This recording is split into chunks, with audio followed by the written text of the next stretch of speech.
천국이종표 세미나 다니엘과 요한계시록입니다. 기쁘고 즐거운 나라 메시아왕국 천년왕국 오늘은 7번째 영상입니다. 저 영상을 처음 들어오신 분들은요 채널 안에 들어가셔서 앞서서 올린 영상들을 꼭 함께 연결해서 보시기를 바랍니다. 오늘은 유대인의 전성기를 보려고 합니다. 유대인의 전성기 메시아왕국.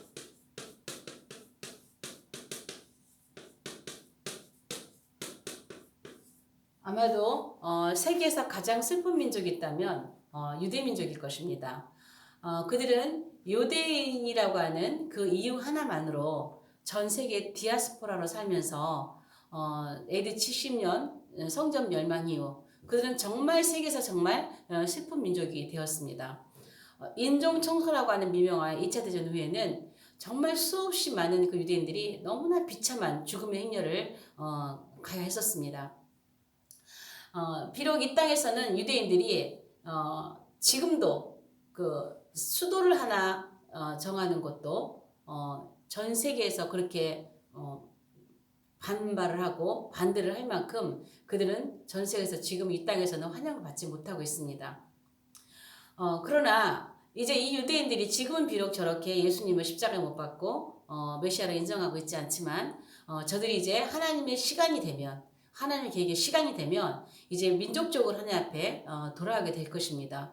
그들은 돌아오고 회복이 될 뿐만 아니라 이제는 이 땅에서는 지금 우리가 사는 이 세상에서는 유대인들이 그렇게 환영을 받지 못하고 있지만 역사 나라가 세워지기 전에 전 세계 디아스포라로 살 때에 그들이 그렇게 유대인이란 이유 하나만으로 그렇게 핍박을 받고 그렇게 살았지만 이제 그들이 전성기가 오면은요 전 세계인들이 유대인이라고 하는 그 이름, 그 이유 하나만으로 이들을 부러워하는 시기가 온다는 것입니다. 그것이 성경의 예언입니다. 바로 메시아왕국입니다. 메시아왕국이 오면 정말 유대인들이 어깨에 힘을 주고 진짜 뻐기면서 사는 그런 유대인의 전성시대가 이제 오게 될 것입니다. 일단 이제 유다인을 좀 잠깐 보면은요. 자, 유대인 하면은 남왕국이죠. 남왕국인데 이 유대라는 건 지역 이름입니다. 지역. 행정구역이에요. 그러니까 저 북쪽에는 사마리아 지역, 남쪽에는 유대 지역, 뭐 이두메 지역, 두로 지역 이렇게 지역이 나는 것처럼 이스라엘 행정구역을 나누는 것이 유대 지역입니다. 그래서 유대 지역에 사는 사람들 또 그쪽에 남왕국이 있었어요. 다윗의 도시가 있고 그래서 거기를 유대인이 그쪽에 사는 사람들 유대인이라고 그러죠. 그래서 성경에서 유대인 하면 남왕국이에요. 그 성경에서도 북왕국 이스라엘이 멸망한 이후에는 이들이 어디로 흩어지고 어디서 살고 어떻게 했는지 이런 기록은 관심이 없죠. 유다인 남왕국 백성들이 흩어져서 바벨론으로 가서 포로하고 내려왔던 성전을 짓고 뭐 이런 얘기들 이제 역대상하 같은 경우는 남왕국 중심으로 기록이 돼 있죠. 이유는 예수님의 유대인 남왕국에서 오시는 혈통이 유대인 남왕국 혈통이기 때문인 거죠. 그래서 유다인은 이제 말 그대로 넷째 아들이죠. 야곱의 넷째 아들이라서 여기는 행정 지역 구역 그런 이름이라면은 여기는 족속입니다. 족속 자손 이런 의미가 있어서 유다 족속, 유다 자손 이렇게 얘기를 하죠. 그래서 뭐 유대 족속이라고 하진 않지요. 유다 족속 또 지파 유대 지파 그러진 않아요. 유다 지파 이렇게 얘기를 하죠. 유다 지파. 그렇게 좀 구별을 하면 되겠고요. 모세 시대에는 모세 오경 시대는 에브라임 지파 레위 지파가 중심이었습니다. 레위 지파 중심으로 했고 그 다음에 여호수아 시대에는 에브라임 지파가 주로 주도권을 가지고 있었죠. 사용이 됐었죠. 중심이었고요. 그 다음에 이제는 메시아 왕국 가면은요. 메시아 왕국 가면 유다 지파가 중심이 됩니다. 유다 지파가. 그래서 계시록 7장에 14만 4천 인을 칠 때에 유다 지파가 먼저 등장합니다. 유다 지파. 왜 그럴까요? 맏아들인 르우벤이 먼저 등장하는 것도 아니고 장자권을 가지고 있는 요셉이 등장하는 것도 아니고 유다가 먼저 등장을 해요. 제가 14만 4천에 대해서 4편의 영상을 앞에 올려드렸는데요. 여러분들이 또 한번 보시면 좋겠습니다. 14만 4천에 대해서 저는 결론적으로 이 천년왕국, 메시아 왕국에서 쓰실 하나님의 종들이라고 결론을 내리고 강의를 풀어갔었습니다. 왜 그러냐? 여기서 유다 지파가 먼저 나오는 거예요. 14만 4천에서. 왜? 메시아 왕국은 유다 지파가 중심이기 때문이에요. 유다의 지파에서 나온 예수 그리스도가 세계를 통치하는 만왕의 왕으로 통치하는 나라이고 유다 지파가 중심으로 쓰임받은 나라이기 때문에 14만 4천에서도 유다 지파가 제일 먼저 나오는 거예요. 자, 이 나라가 이제 회복이 될 때가 오는데 이들이 회복이 될 때 제일 먼저 오는 것은 일단은 민족 회개 운동이 먼저 일어나야 됩니다. 민족 회개 운동이 일어납니다. 언제나 전 3년반이 지나고 이제 후 3년반에 언약이 파괴되면서 적그리스도 정체가 드러날 때에 그때 비로소 이들이 이제 십자가에 못 박혀 그들이 죽인 이 예수가 우리가 십자가에 못 박힌 예수가 그리스도구나. 이거를 그들이 알게 되는 거죠. 그리고 나서 자기네들이 성전을 지어준 저 그리스도가 메시아가 아니고 하나님의 성전에 가서 자기가 하나님이라고 하는 그가 아니고 우리가 십자가에 죽었던 예수가 그리스도구나. 이걸 알게 되는 거예요. 자, 예수가 그리스도다. 자, 이거는요. 서신서에 나온 모든 사도들의 증거예요. 사도들의 복음의 중심 메시지가 예수는 그리스도다였어요. 그리고 또 이것을 이들의 회개 운동이 일어나기 전에 누가 외쳤습니까? 두 증인이 외쳤습니다. 제가 두 증인에 대해서도 4편의 강의를 올려드렸습니다. 두 증인이 그들의 중심 메시지가 예수는 그리스도예요. 그러니 너희 회개하고 돌아와라. 이거 3년 반 동안 계속 외쳤거든요. 그래서 이들이 그 말씀도 두 증인이 살아서 외칠 때는 그들의 귀에 들어오지 않았어요. 그러나 적그리스도의 정체가 드러난 후 3년만 되면 그들은 이 말씀을 다시 기억하게 되고 이 복음을 다시 붙잡게 되는 것이에요.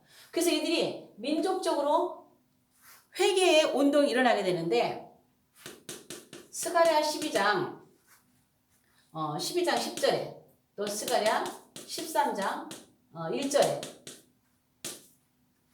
이들이 회개 운동이 일어난다는 것을 말씀하고 있습니다. 내가 다윗의 집과 예루살렘 주민에게 간구하는 심령을 부어주겠다. 간구하는 심령. 이걸 부어주시겠다는 거예요. 그리고 이스라엘의 죄와 더러움을 씻는 셈이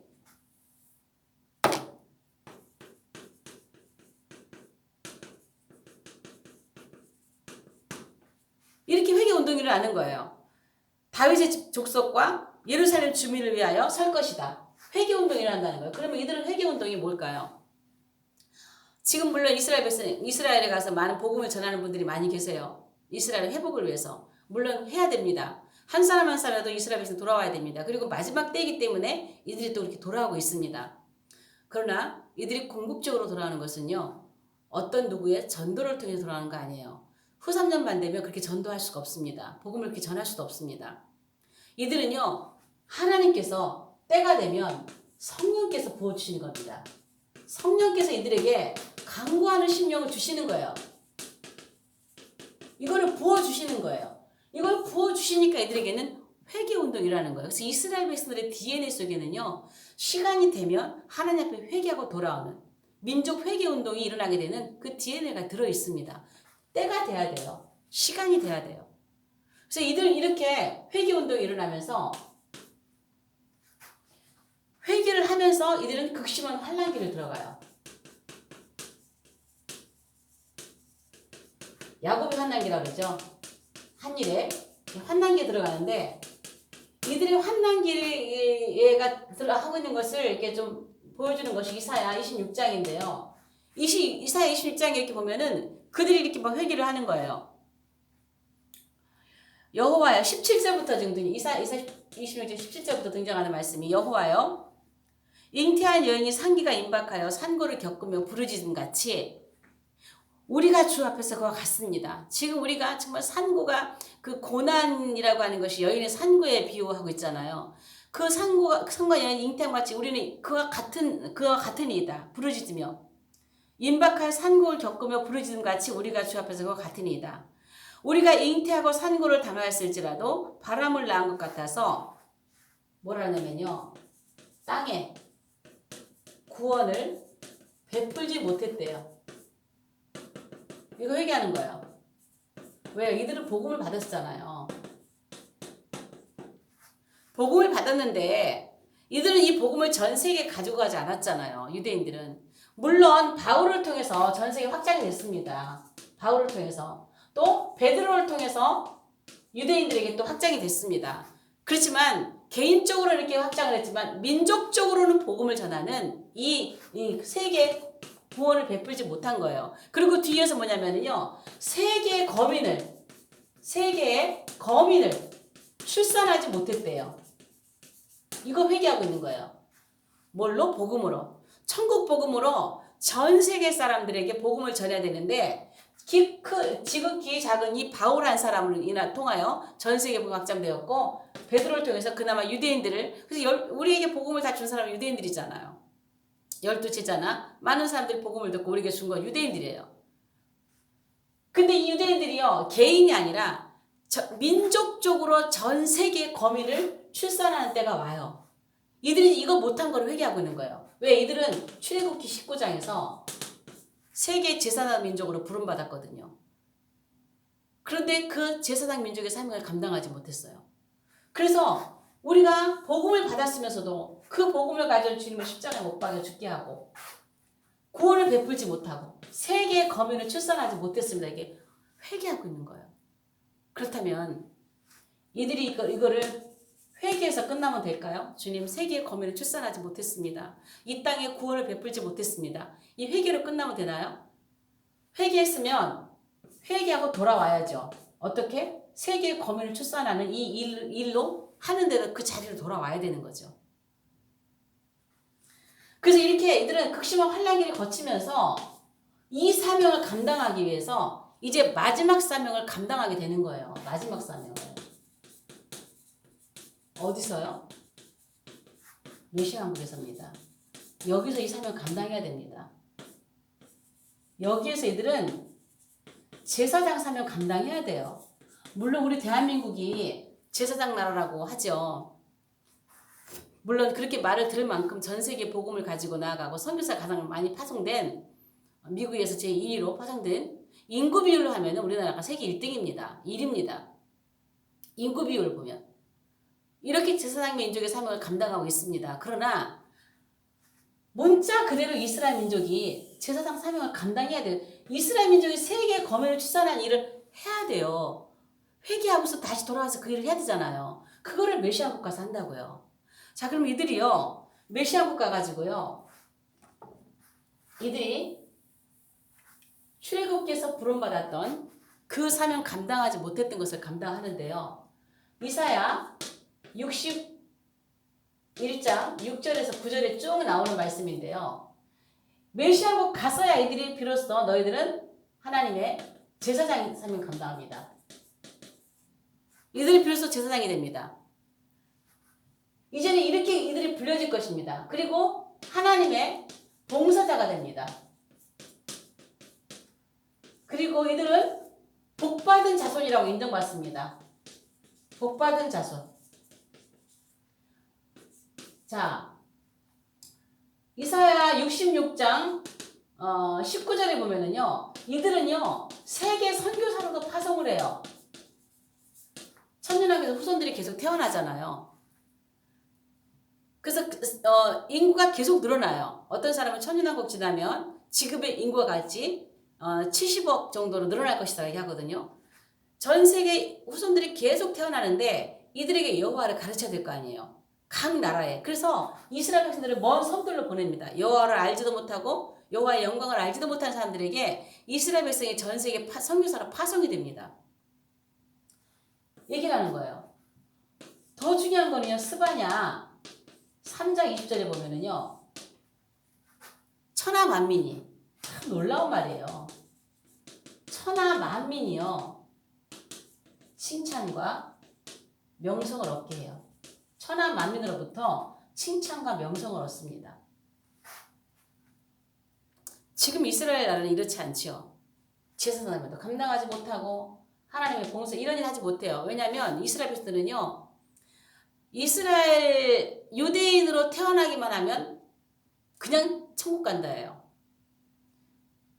유대인이면 다 천국 간다예요. 그 이름 하나만으로, 그 이유 하나만으로. 그리고 이방인들은 천국 가면 안 돼요. 그냥 다 개취급을 하는 거예요. 그러니까 그들은 복음을 안 전합니다. 그리고 다른 사람이 전하는 걸 복음 받지도 않습니다. 전하지도 않고 받지도 않고. 이렇게 아주 이 민족, 이 선민에 사로잡혀서 자기네만 천국 간다고 하기 때문에 봉사를 못하죠. 제사장만 감당하지 못하죠. 그러나 이들이 메시아 왕국 가면 이들이 극심한 환란기를 지나면서 그렇게 회개했던 것, 땅의 구원을 베풀지 못했던 것, 세계의 거민을 출산하지 못했던 것, 이 일을 여기 가서 하는 거예요. 비로소 사람들이 여호와의 제사장이라 너희는 하나님의 봉사자다. 야, 복받은 자손이구나. 그리고 너희를 세계 선교사로 파송하겠다. 천한 만민이 이스라엘을 칭찬하고 천한 만민으로부터 명성을 얻게 하는 게 이게 유대인 메시아 왕국이에요. 이 땅에서 이런 일이 올까요? 이스라엘을 둘러싸고는 오각형에 있는 나라들, 이스라엘을 이 지구상에서 없애려고 하는 것이 그들의 나라가 있는 목적이라고 합니다. 특히 이란 같은 나라들. 전 세계에서 이스라엘을 잡지 못해서 얼마나 그런가요? 지금은 그렇지만 이제 유대인들이요 칭찬과 명성을 얻게 되는 때가 옵니다. 그러면 이때가 오면은요 이렇게 이들의 사명을 감당할 때는요 전 세계인으로부터 가장 부러움을 받는 민족이 됩니다. 부러움의 대상이 되는 민족입니다. 자, 우리가 그 에스더서를 보면은요, 그 모르드게가 이렇게 지위가 높아지면서 유다인을 두려워하죠. 그래서 유다인도 아닌데 막 국적을 바꾸죠. 유다인 되는 자가 많더라 이러죠. 그게 어쩌면 거울인지도 모르겠어요. 그림자인지도 모르겠어요. 이 나라 가면은요, 메시아 왕국이 세워지면 정말 이들이 얼마나 이 이스라엘 백성들을 부러워하는지 스가랴 8장에 보면 그런 말이 나와 있어요. 그 이스라엘 백성들이 이제 초창기에 육을 입고 가는 사람들, 유대인들이 거의 이제 육을 입고 많이 들어가죠. 왜냐하면 제사장 민족의 삶을 감당해야 되기 때문에 그래요. 그런데 거기 보면은 스가랴 거기 보면 이스라엘 백성들이 예루살렘으로 올라갈 때 이스라엘 백성 한 사람이 옷자락을 10명이 잡습니다. 10명이. 자꾸 그런 얘기를 합니다. 스가랴 8장에 보면 초창기에 육을 갖고 들어가는 이방 민족들은요. 믿음이 그렇게 있는 사람들이 아니에요. 겨우 몸의 구원을 받고 최후의 아마겟돈 전쟁 민족 심판대 앞에서 최후의 예수 그리스도를 만왕의 왕으로 인정하고 들어간 사람들이에요. 그래서 여호와를 잘 알지도 못합니다. 겨우 몸의 구원을 받고 들어간 사람들입니다. 이 사람들이 그렇게 얘기해요. 23절에 보면 8장 23절에 보면 만군의 여호와가 이와 같이 말하노라. 그날에는 말이 다른 이방 백성 10명이 유다 사람 한 명의 옷자락을 받습니다. 몇 명이? 10명이. 옷자락을 잡고 하는 얘기가 이거예요. 말하기를 하나님이 너희와 함께 하심을 들었나니 우리가 너희와 함께 가려 하노라. 이게 무슨 말이냐면 예루살렘에 예배하러 갈 때 야 너희들은 복받은 자손이야. 하나님이 너희와 함께 하심을 우리가 들었어. 나도 너희들이 예배하는 여호와 하나님 앞에 가서 예배하고 싶어. 유다 사람 한 사람을 이방 사람 10명이 붙잡고 늘어집니다. 나도 데리고 가죠. 나도 여호와 하나님께 예배하고 싶어. 나랑 같이 가. 진짜 유대인들의 어깨에 힘이 들어가는 때죠. 그렇게 유대인을 부러워하는 때가 와요. 그래서 유대인들이 이 땅에 가면 유대인들이 전 세계 민족에게 복음을 전하고 전 세계 민족을 위해서 봉사하고 전 세계 민족의 제사장이 되고 제사장 나라가 되고 이렇게 되는 거예요. 그래서요. 이들이 이때 이렇게 가장 부러움의 대상이 되는 여러분 왜 부러움의 대상이 되어야 되냐면요. 이스라엘 민족이 어느 이러한 대상이 되지 않으면 전 세계 제사장 민족을 감당할 수가 없어요. 그리고 복음의 영향력이 그렇게 크지 않아요. 이들이 이 나라에 가서 부러움의 대상이 돼서 복음을 그러니까 막강한 나라, 칭찬받는 나라, 또 하나님께 인정받는 나라, 이 나라가 돼서 복음을 전할 때에 사람들의 복음의 흡수력이 빠릅니다. 그렇기 때문에 이 나라 가면은 비로소 이때서 하박국 2장 14절의 말씀과 같이 또 이사야 11장 9절의 말씀과 같이 자 무슨 얘기냐 우리가 찬양 그렇게 많이 불렀던 물이 바다 덮음같이 여호와의 자 여호와를 인정하는 것이 하는 것 또 여호와를 아는 지식 이것이 충만해지는 거예요. 이 땅에서는요 이런 일 없어요. 여호와는 지식이 땅에 충만하고 여호와를 인정하는 것이 온 땅에 가득한 것 이 땅에서는 없어요. 무천년주의자들이 이런 세상이 올 줄 알았죠. 그러나 이 땅에서는 이런 나라가 오지 않습니다. 메시아 왕국에 가야 비로소 물이 바다 덮음같이 여호와를 아는 지식이 여호와를 인정하는 것이 이 땅에 가득한 것이에요. 전 세계에 들어가서 선교 사명을 감당하니까요. 이스라엘 백성들이 가장 부러워하는 이러한 대상으로 힘이 있고 강한 나라가 돼. 이때 땅도 넓어지죠. 전 세계에는요 흩어져 있는 유대인들이 하나도 없잖아요. 이때가 되면 다 돌아오거든요. 여러분 우리나라를 생각해 보세요. 우리나라가 만약에 잘 살지 못하고 강한 나라가 아니었다면 전 세계 선교사들이 가서 이렇게 영향력 끼칠 수 있을까요? 우리가 이름도 기억하지 물론 처음엔 그랬겠죠. 우리가 정말 가난하고 힘없는 나라라면 우리가 전 세계에 나가서 복음을 전할 때 그 복음의 영향력, 힘을 얻을 수 있었겠냐는 거죠. 우리가 대한민국이 그만큼 힘있고 강하게 부강한 나라로 성장했기 때문에 그만큼 선교사들이 파송해서 활동할 때 그 복음의 씨앗이 먹혔던 것처럼 이제 메시아국 가면 이들은 세계에서 가장 부름의 대상이 되는 민족이 돼서 전 세계에 이렇게 복음을 전하고 하나님 앞에 제사장의 사명을 온전히 감당할 때에 세상 사람들이 여호와를 아는 지식이 인정하는 것이 충만해서 오직 전 세계가 하나님을 예배하는 그러한 나라가 된다는 것이죠. 그래서 메시아 왕국은 반드시 이 땅에서 이방 종교가 다 사라지고 오직 하나님께만 경배하고 모든 민족이 이 세상 끝이 다 여호와를 기억하고 하나님 앞에 돌아와 예배하고 경배하는 때가 메시아 왕국이요 천년왕국인 것입니다. 그리스도의 나라인 것입니다. 그러므로 이 성경에 많은 예언들과 같이 이러한 예언들과 같이 반드시 메시아 왕국 천년왕국은 상징이 아닙니다. 메시아 왕국 천년왕국은 이 땅에 실제로 이루어지는 지상의 천국입니다. 1000년 동안 몸을 입고 사는 사람들이 최고의 복을 누리는 에덴 동산이 회복되어지는 가장 복되고 우리가 상상할 수 없는 아름다운 나라가 우리 눈앞에 올 것입니다. 여러분 메시아 왕국을 기대하십시오. 천년 왕국을 기대하십시오. 반드시 우리에게 약속하신 대로 하나님은 그 나라를 우리에게 주실 것입니다. 그러나 그 나라는 첫째 부활에 들어간 참여한 자만 이 메시아 왕국의 복을 누릴 수 있습니다. 첫째 부활, 최상의 부활에 참여한 자들만이 이 나라를 들어갈 수가 있습니다.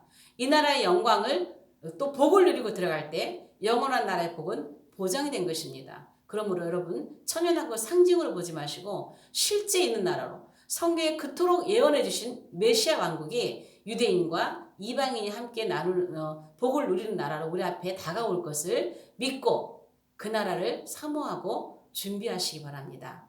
오늘 영상은 여기까지입니다. 영상이 좋으시면 좋아요, 구독, 공유, 또 다른 사람에게 채널 소개를 부탁드립니다. 다음 영상에서 뵙겠습니다.